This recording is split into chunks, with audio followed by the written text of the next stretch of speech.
Hey, good morning. Welcome to the Frazzlog. Are you having fun? You look like you are. Okay. This is a really weird looking camera view.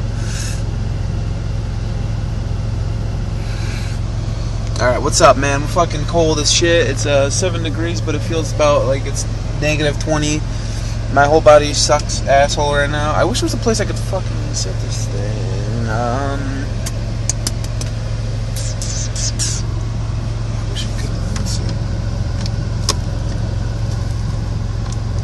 Do much. Oh, it's gonna be. What's that? Oh, I never really noticed that net back there. Alright, enough fooling and fucking around. It's cold. I realized, okay, so I got a new game and I got hooked on a new anime. I've made a couple videos since I've watched this anime and I just haven't talked about it yet. Is there really no way I can...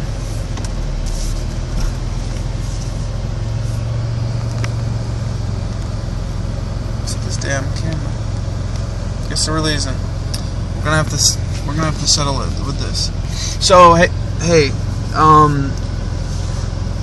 I bought that game Excave on the Wii U, or not on the Wii U, the 3DS, and it's I guess it's an indie game or a poorly translated. It's just like a digital download of like a very basic game, very Japanesey. You can tell like it's. I don't know. It's a throwback, I guess you'd call it. It's a top-down dungeon crawler RPG with very bare bones. Literally, you start the game up, and they don't really introduce you to anything. They give you like a couple pages of text that say like, once upon a time, a kingdom was blooming, and then all of a sudden, dungeons popped up out of nowhere, and explorers basically would go down there to like find treasures to make them stronger or more rich. It's bare bone, like I said. But the game starts up immediately. You're thrown right into level 1 of the dungeon. I guess not technically. You start up the game and you have what do you have? You have three options. It's like marketplace. Yeah, it's like blacksmith, marketplace, and equipment. So from there, you pretty much have the ability to basically go to the dungeon. There's no reason to really hit anything else. So you do that. Once you do that, you go, like I said, right to level 1 of the dungeon. From there, you pretty much just kill shit, and that's really the game. You have like maybe 20 inventory slots, so you're gonna have to teleport back out of there to go sell shit, or you can destroy it, recycle it, or whatever you want to do. But I like to make money, man. Fucking teleport right back. There's no penalty for teleporting other than you gotta wait 5 seconds. That's about it. So I teleport, sell that shit. No story other than that initial screen. Aside from that, the game isn't hard and it's not very deep. I don't even think you can level up, to be honest. I think you just find new weapons, which kind of sucks. It was $5, so I'm not gonna complain. I was just curious. I see all these indie games or these digital JRPGs, and I'm always just like, I gotta try that out, see if it's worth. But I'm gonna try to beat it. If not, get a couple hours further into it, and then I'll make a video just saying like, you probably haven't heard of this game. Here's what it is. Maybe I'll record some footage. I don't know. I need to get that thing that allows you to record 3DS footage. It sucks. I want to fucking put this thing down. Yeah, there we go. What's up? You're looking at my my thigh cam looking up at me. So yeah, aside from Excave, it's looking like probably a 1 out of 3.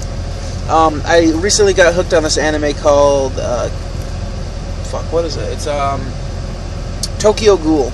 Now this is one of those animes that I saw pop up immediately. I think it popped up last year. Like right after Sword Art Online Season 1 and Attack on Titan Season 1 ended. I've noticed a trend where there's always 1 or 2 animes that just, every season they dominate. This trend I think started with, obviously you have your throwbacks, like you had Naruto, you had Death Note, you had Bleach, you had those animes that stood right out immediately.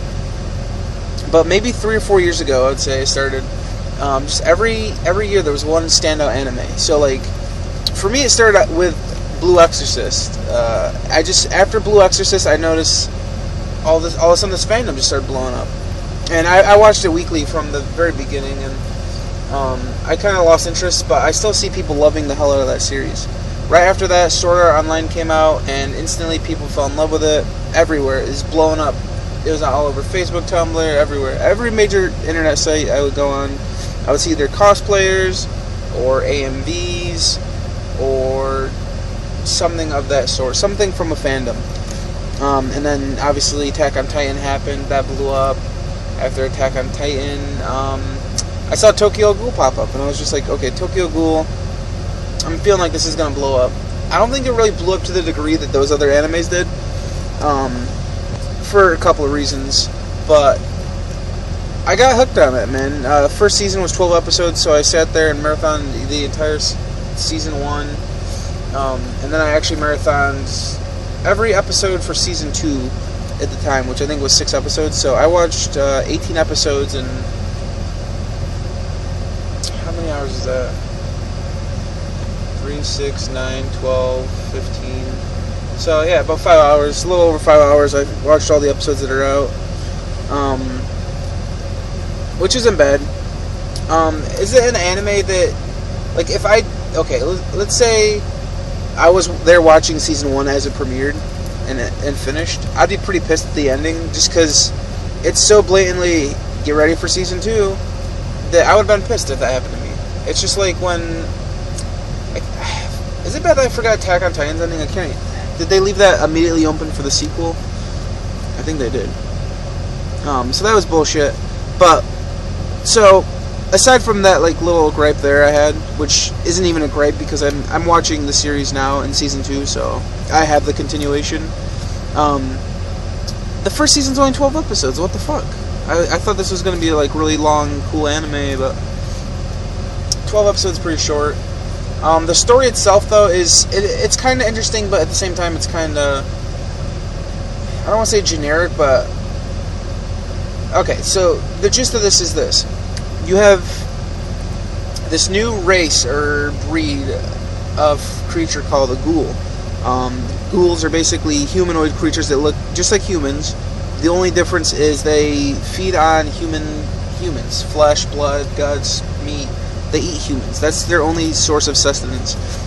They can't eat anything else because everything else tastes horrible to them. So what tastes like cat shit to us tastes like, that's what basically tastes like for them. So whenever they say to eat like a cake, they taste like a ping pong ball. They eat like some water. They don't clarify water actually. So like, let's say they drink lemonade. Lemonade would taste like fucking urine, you know. That's basically why they get screwed over. They have to eat humans. So by eating humans, they obviously become fucking crazy. Once they're crazy, they kill everybody. That's why ghouls are regarded as the evil creatures in the world of Tokyo Ghoul. So with that happening, we have this corporation that's whole purpose. Is it a corporation or a force? I think it's a corporation. They're like a police force. They basically, their whole goal is to exterminate ghouls, because ghouls obviously are killing human beings and eating them, so they need to be killed.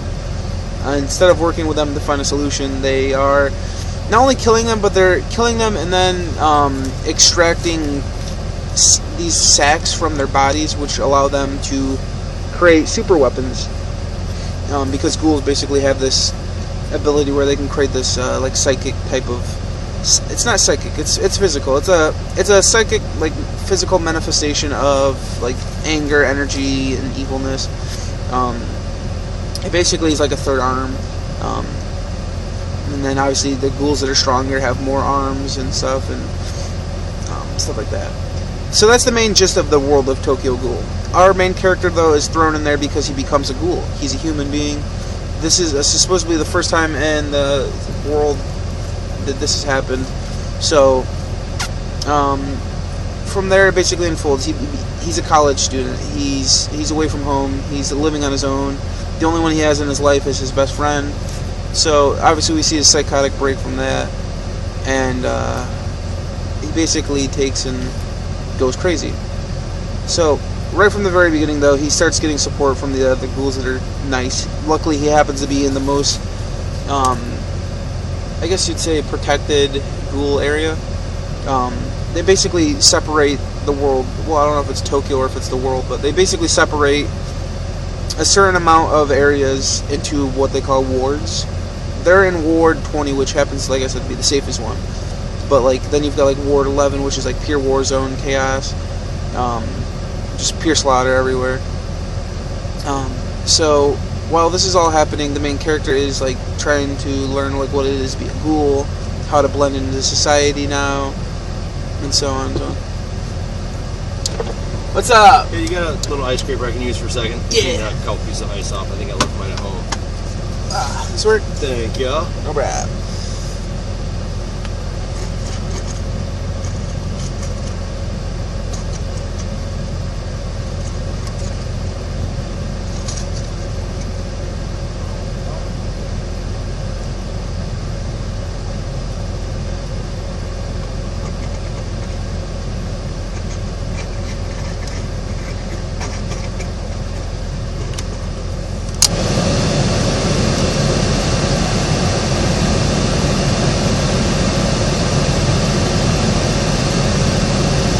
Hate that shit. Thank you.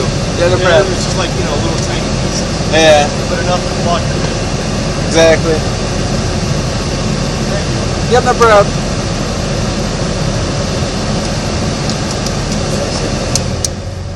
Alright, so, getting back to that, he basically just teams up with a group of nice ghouls who help him along his journey and so forth.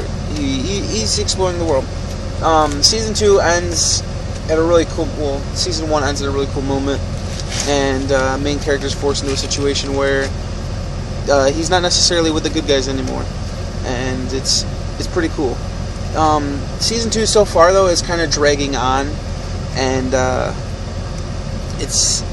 you need to watch all of this anime at once. It's one of those animes that kind of sucks watching it episode to episode, but it's interesting to see what's going to unfold. I think if this was a 26-episode anime and they were able to flush out everything more, I think it could be really cool. The major downside of this anime so far is we don't know why ghouls are even here. Like, is that even... I guess the big question is that even important to understand? Like, why... Like, should we know about the ghouls? Like, why do they exist? Why did they all of a sudden start happening? Have they always been around? We don't have any background at all on that story plot at all. So, again, I ask myself, should we even really care? But I kind of do care. It sucks. But if I had to like rate season 1, I'm gonna say season 1 gets a. I'll say it gets a 2 out of 3. The fight scenes are really cool. The animation's nice. The opening and endings actually really suck badly for this anime. I not once was like, oh wow, this is cool, I gotta listen to this. Not once. So, yeah, I mean, it's a very stylistically cool looking anime. There really aren't too many, it is a shonen anime, there's fighting, but it's not to the degree of like One Piece, Naruto, Bleach, or any of those animes where there's every plot focuses around fighting. There is a lot of this show where, they've got to blend into society, so they shouldn't be fighting at all. But at the same time, there are a couple. In the 12 episodes, there's probably, I want to say 6 to 10 fights, maybe somewhere around there. I remember there was a couple episodes where it was just kind of like you're getting the perspectives from everyone. The show focuses on the main character's group, and then it also focuses on a group inside of the military.